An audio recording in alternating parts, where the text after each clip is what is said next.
Hello friends, welcome to Saumya learning. आप सभी का सौम्य लर्निंग में बहुत बहुत स्वागत है।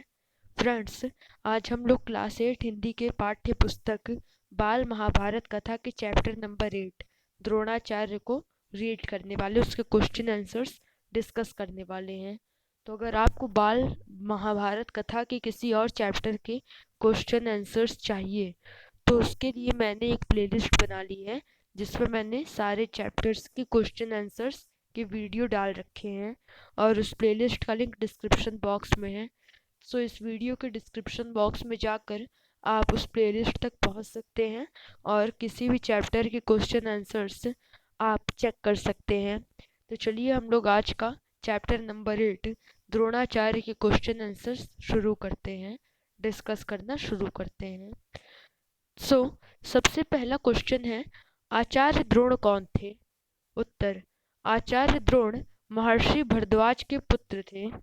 सेकंड क्वेश्चन, आचार्य द्रोण का विवाह किसके साथ हुआ तथा उनके पुत्र का क्या नाम था? उत्तर, आचार्य द्रोण का विवाह कृपाचार्य की बहन से हुआ तथा उनके पुत्र का नाम अश्वत्थामा था। तीसरा प्रश्न, राजकुमार द्रुपद बचपन के किन दिनों में द्रोण से क्या कहा करते थे? उत्तर, राजकुमार द्रुपद बचपन के दिनों में उत्साह में आकर द्रोण से कहा करते थे कि पांचाल देश का राजा बन जाने पर वह आधा राज्य द्रोण को दे देंगे। चौथा प्रश्न, द्रुपद कौन थे और वह कहाँ शिक्षा पा रहे थे?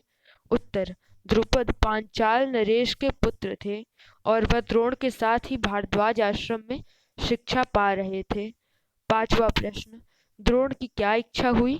उत्तर, द्रोण बड़े गरीब थे।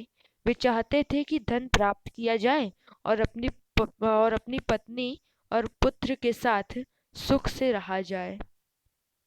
छठा प्रश्न, द्रोण परशुराम के पास क्यों गए?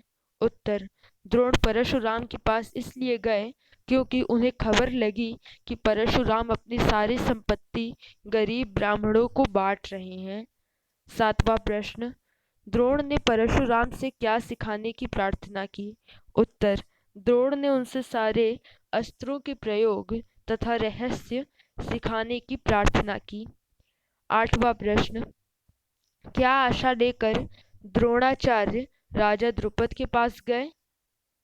उत्तर, द्रोणाचार्य को गुरु के आश्रम में द्रुपद की लड़कपन में की गई बातचीत याद थी।